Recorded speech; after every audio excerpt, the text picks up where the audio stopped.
amazing how we ovulate. Because when we ovulate, the egg gets here. The egg in the ovary throws it up in the air, and this little fiber goes like this and catches it. So it's a catcher, and you can tell it's like a little mitten. But the amazing thing is it goes in the air and it floats, and then it catches it. And this is how we end up with an egg for pregnancy.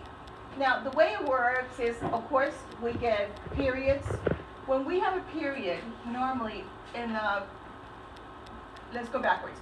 In order for us to get a period, this is the lining called the endometrium. And this is the endometrium. See this wall here inside the uterus? So when you get pregnant, the egg, it's sitting here. You ovulated. The egg is sitting here waiting to get pregnant. And then what it does is now you're ovulating. This wall here, the endometrium, is nice and thick and gooey. It's like jello. So it's waiting for sperm to travel through. So once the sperm goes through your vagina, it has to travel around at least some 12 inches up there. So the vagina is around 6 inches long approximately, and it stretches to more. And so it waits. So the semen goes up here, and it has to travel and survive all the way up here to find the egg. It dies. Some of the sperm can die. So not all male sperms make it all the way up there. The older the male, the weaker the sperm. And also if you do drugs or you do a lot of alcohol, your sperm is also very weak. So, and also if the sperm's head is not perfect, the sperm head is actually like this. It looks like a guppy. It's pointy. And the reason why it's pointing is because it has to make a hole in the egg. So all these sperms attack the egg. They actually fight for the egg. And it's thousands of them that fight for the egg. And whoever gets in there and is pointy enough to make a hole in the egg and get in, that's the one that gets it pregnant. As soon as it gets pregnant, like as soon as one of them goes in, everybody backs off. It's like magic. They all backed off. And occasionally you'll have maybe another one that was trying to poke the egg at the same time on the other side and they get in there too. So, but normally they all back up. Once you get one in the hole, that's all you got. Otherwise we would have lots and lots of babies. So we have, the sperm sometimes can also, a lot of people think that the sperm is actually the amount of fluid you give out. And it's not. It's what's inside the fluid. You can give 4 cc's of fluid. 4 cc's is a lot. I used to have Mr. 4 cc's. I used to do infertility. And we did infertility and we did in vitro. When in vitro was started, which was around 40 years ago. And we used to do that. And my job, one of my jobs was to find donors. I figured if you had to pay for a baby, you better find a good looking donor. So I used to find the best looking donors, and also they matched mommy and daddy. When we do donors, we have to match them to mom or daddy physically.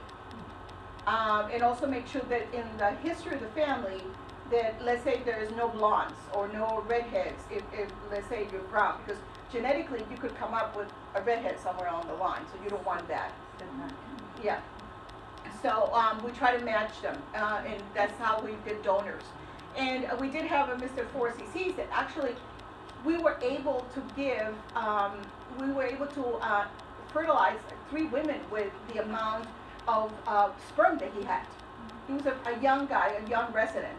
And most of them, donors, are usually from the medical schools and from the universities because they're the ones who need the money the most. And they pay around $150 to $175 per shot. So, yeah. So it's yeah, and depending on what you look like, that's the more business you have. So once we get pregnant, So once the egg gets fertilized right up out here, it travels down. And now this has to be nice and healthy, the endometrium, and it parks itself there and attaches itself to the wall. Now you're pregnant. But when we count the pregnancy, we always count from the first day of your last period. Because you see, that egg that came out of here was already working its way in there since right after your period, right around there, you started already producing another egg. So women get very confused and couples get very confused because they say, wait a minute, but we didn't have sex till, 2 weeks after that. Well, that's when you actually did get pregnant. You actually, you were ovulating then. But the egg is already 2 weeks old. And once you get pregnant, it becomes automatically 2 weeks old. On your period, the female egg is released. No. While you get your period, the next egg is already working its way into the ovary. It's already being built in the ovary. But we count for pregnancy. We count from the first day of your period, and that's how you end up with extra days, always. And that becomes a big to-do. A lot of times we have to explain, especially if a couple only had sex maybe once or twice or something like this. That's why we add those 2 weeks right there. So once you have the pregnancy right in here, so of course anything that can block the pregnancy, like fibroids. Sometimes fibroids can be a problem, and I'm going to show you pictures of those in a little bit. Now, our sex glands are our ovaries. For men, is the testicles. At puberty, they begin to release the ova, that's the egg.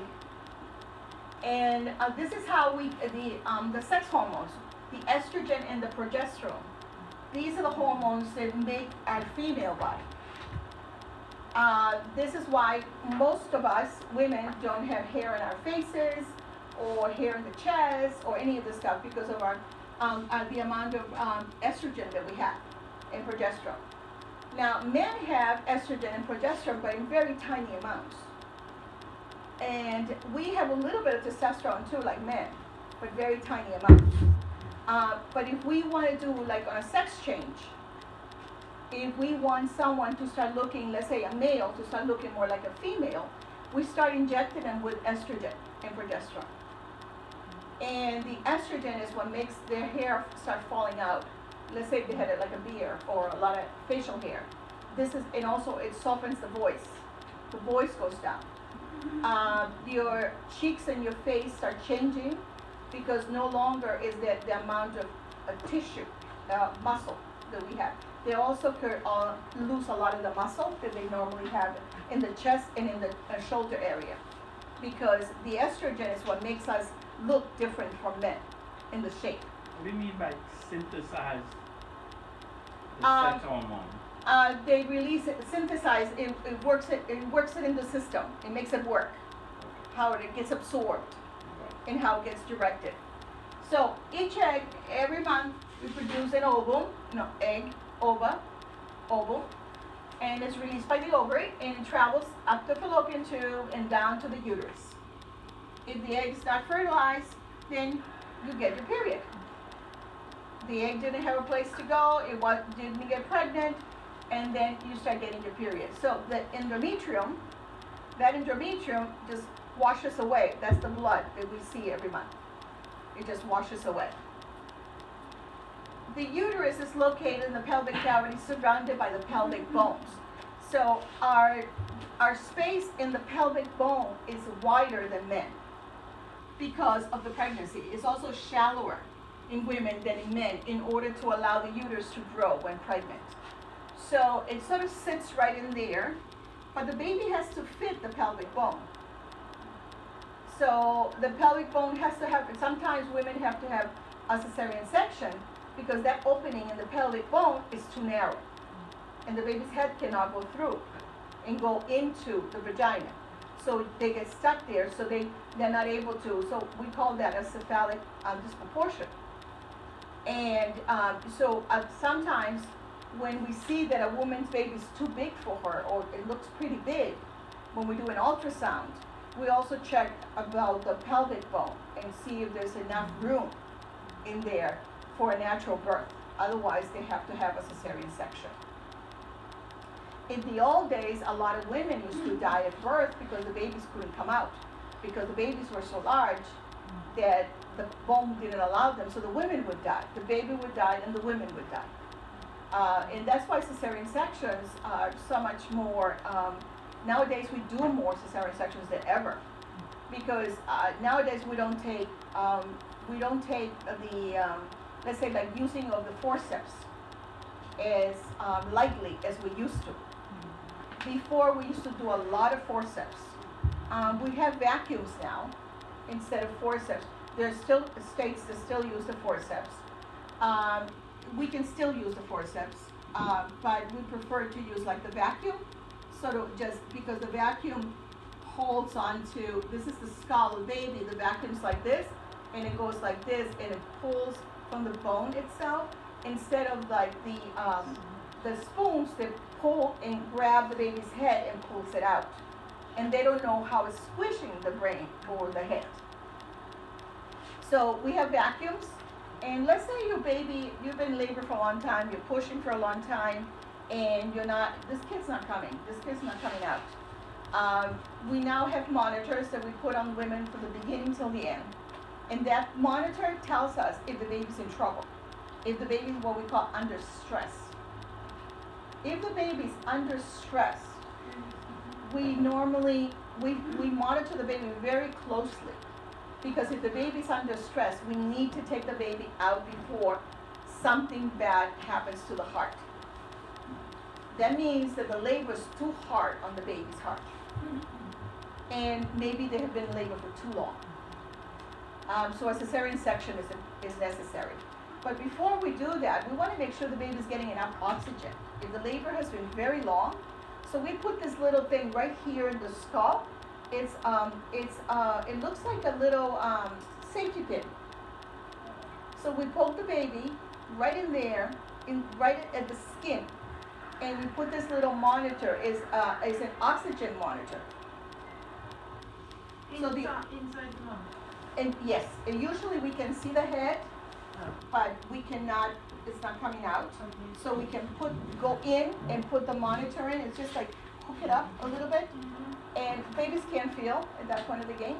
So you put it out, you hook it up like that, and that's a monitor, and that tells us if the brain's getting enough oxygen. If this part of the skin is getting oxygen, we know the brain's getting oxygen. If we see that is going down, we have to take the baby away, right away. We're able to do a cesarean sections in 5 minutes flat in an emergency.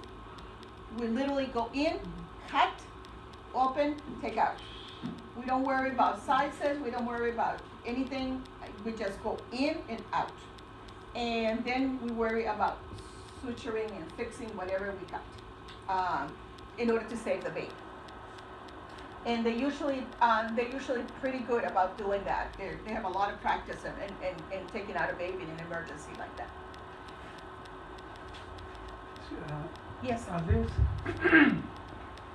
Are there some women who, because of their pelvic area, the gynecologist can tell her from the beginning of the pregnancy that she's going to have a cesarean?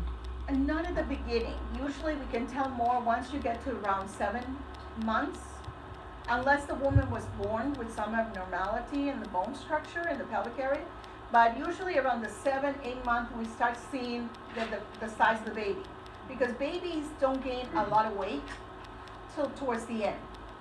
They get bigger in size, but they're all bones and skin. They don't have fat.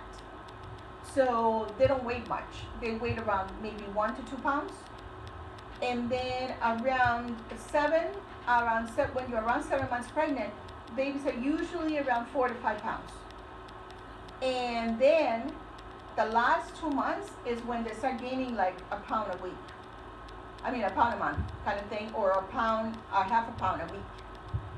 So that's when they do, and now they're getting all the fat from you, and the babies are becoming big. So around that stage is when we can tell if the baby's too large, an ultrasound can actually give us a weight.